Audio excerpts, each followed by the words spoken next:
लपंडाव खेळायचं म्हटलं की 10, 20, 30, 40, 50, 60, 70, 80, 90, 100 पर्यंत अंक म्हणायचे आणि सर्वांनी लपायचं असा नियमच असायचा. गल्लीतील मुलं रोजच हा खेळ खेळत असायची. त्यामुळे त्यांना नवीन काहीच नव्हतं. गल्लीतील सर्व जागा, लपण्याची सर्व ठिकाणे त्यांना तोंडपाठ. त्यामुळे कुणावर राज्य आलं तरी तो किंवा ती पटकन त्यांना शोधून काढायचा आणि यातच त्यांना मज्जा यायची. अशातच त्या गल्लीत एक नवीन कुटुंब राहायला आलं. नवरा बायको आणि साधारण 8-10 वर्षांचा त्यांचा मुलगा, अशी 3 जणांची फॅमिली. त्या मुलाचं नाव रवी. वडील गॅरेजवर कामाला जायचे आणि आई घरकाम करायची. रवी खूप गोड मुलगा होता. गोरापान, पिवळे केस, लहान डोळे आणि चेहऱ्यावर कायम स्मित. त्यामुळेच की काय, पण थोड्याच दिवसात सर्वांचा लाडका झाला होता. शेजारी पाजारी, लहान मुलं मुली सर्वांना त्याचं कौतुक वाटायचं. कौतुक करण्यासारखा तो होता पण. त्याला उत्तम गाणं म्हणता यायचं. कुठलीही गोष्ट तो पटकन शिकायचा.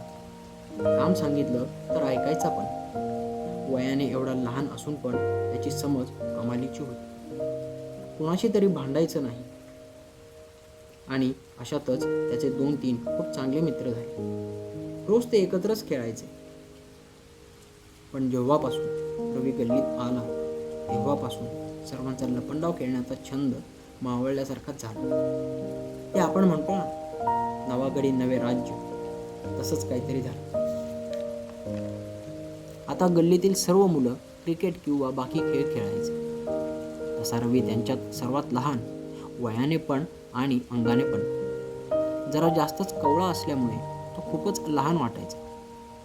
असे दिवसामागून दिवस जात होते. तसे सर्वच मुलं त्याचे चांगले मित्र होते. पण प्रीतम जरा खासच होता.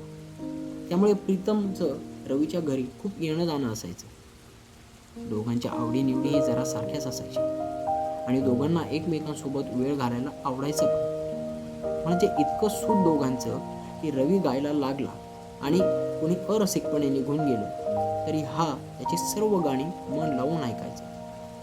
एकदा असंच सायंकाळी शाळा सुटल्यावर सगळे जमलेले असताना प्रीतम म्हणाला, आज आपण आपला जुना खेळ खेळूया. सर्वांना प्रश्न पडला, जुना खेळ?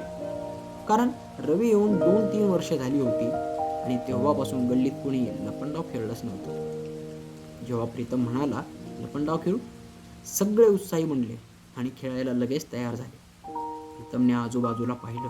त्याला रवी कुठेच दिसत नव्हता. त्याने पटकन रवीला आवाज दिला आणि त्याला खेळायला बोलावलं. सर्व ठरलं आणि मग त्यांनी उतरून घ्यायला सुरुवात केली. आणि शेवटी रवीवर राज्य आलं. आता झालं असं की ही सर्व मुलं आधीपासून इथे राहत असल्यामुळे त्यांना सर्व लपण्याची ठिकाणं माहीत होती. पण 2 वर्ष होऊनही रवीला सर्व काही माहीत नव्हतं. त्यामुळे त्याला जरा टेन्शन आलं. हे प्रीतमला लगेच कळलं. पण प्रीतम म्हटला, काही नाही होत रे, तू घे राज्य, मज्जा येईल बघ. साधारण 7 वाजेची वेळ ती. रवी राज्य घ्यायला गेला. 10, 20, 30, 40, 50, 60, 70, 80, 90, 100 आणि सर्व जिकडे तिकडे गायब. रवी आधी जरा गडबडला, पण त्याला पटपट मुलं सापडायला लागली आणि त्यालाही आता त्या खेळात मज्जा येऊ लागली. तो खेळाची मज्जा घेत सर्व गल्लीत मुलांना शोधू लागला. 1-2 करत जवळपास 5 ते 6 मुलांना त्याने शोधलं. आता फक्त दोघांनाच शोधायचं बाकी होतं. पण त्यांना शोधता शोधता कसा हा जास्त दूर गेला त्यालाच कळलं नाही. तो फक्त चालत होता आणि त्यांना शोधत होता. रात्र झाल्यामुळे त्याला कळलंच नाही की आपण कोणत्या गल्लीत आलो. तरीही तो एकदम उत्साहाने त्यांना शोधत राहिला. पण जेव्हा त्याला अनोळखी व्यक्ती आणि अनोळखी घरे दिसू लागली, त्याला भीती वाटायला लागली आणि तो जरा कावरा-बावरा होऊन सगळीकडे पाहू लागला. त्याला हळूहळू अंदाज आला की तो हरवला आहे. त्यांच्या डोळ्यात पाणी आलं आणि तो सैरभैरपणे पळू लागला. तेव्हा त्याला कळलं की आपल्याकडे लक्ष द्यायला रस्त्याने देखील कुणीच नाही. मग तर तो पुरता दबकला. आई बाबा नावाने ओरडू लागला. रात्र असल्याने त्याला आपण नेमके कुठे आहोत आणि कुठे चाललोय कशाचाच अंदाज येईना. तो पळत राहिला. आता त्याच्या पायातील चप्पल देखील निघून गेली होती. रडून रडून डोळे अधिकच बारीक झाले होते. तिकडे मुलांना वाटत होतं रवी अजून त्या दोघांना शोधतोच आहे. ती दोघेही अजून तिथेच लपली होती या आशेत की रवी त्यांना शोधायला येणार आहे. इकडे मात्र रवी आता पुरता घायाळ झाला होता. त्याच्या तोंडून भीतीने शब्द फुटत नव्हते. तो एका लाईटच्या दिव्याखाली बसून रडत होता. रस्त्याने एकही माणूस नाही की प्राणी नाही. तिकडे मात्र सगळी मुलं आता एकत्र जमली. खूप वेळ झाला रवी आलाच नाही म्हणून राहिलेली दोघेही आता बाहेर आली. त्यांना कळून चुकलं रवी कुठेतरी हरवला आहे. मग सर्वजण रवीला शोधू लागले. प्रीतमने त्याच्या घरच्यांनाही हे कळवलं. त्याच्या घरचे तर ओक्साबोक्शी रडू लागले, कारण तो खूप लाडाचा होता. सगळे मिळून त्याला इकडे तिकडे शोधू लागले. बोल बोल छान मारले, पण रवीचा पत्ता लागेना. रात्र पुढे सरत राहिली, पण रवी सापडत नव्हता. रवीची आई तर पूर्णपणे बेहाल झाली होती. पोटचा गोळा हरवला या विचाराने ओरडत राहिली.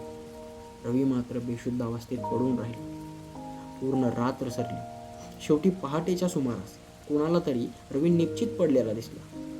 थंडीने पूर्ण गारठलेला, अंगाचा पूर्ण अकळा झालेला, पोट सुकलेले, डोळे सुजलेले. अशा अवस्थेत त्याला तिथून उचललं आणि दवाखान्यात नेलं. तो शुद्धीवर येत नव्हता. काही भाई करून त्याची ओळख पटवली आणि त्याच्या घरच्यांना माहिती पोहोचवली. त्याचे आई बाबा त्याला घ्यायला आले. थोड्या वेळात रवीला शुद्ध आली. त्याने इकडे तिकडे पाहिलं आणि तो पुन्हा पळत सुटला ते राहिलेल्या दोघांना शोधण्यासाठी. असा हा एका सायंकाळी सुरू झालेला खेळ मात्र रवीच्या आयुष्याचाच लपंडाव बनला.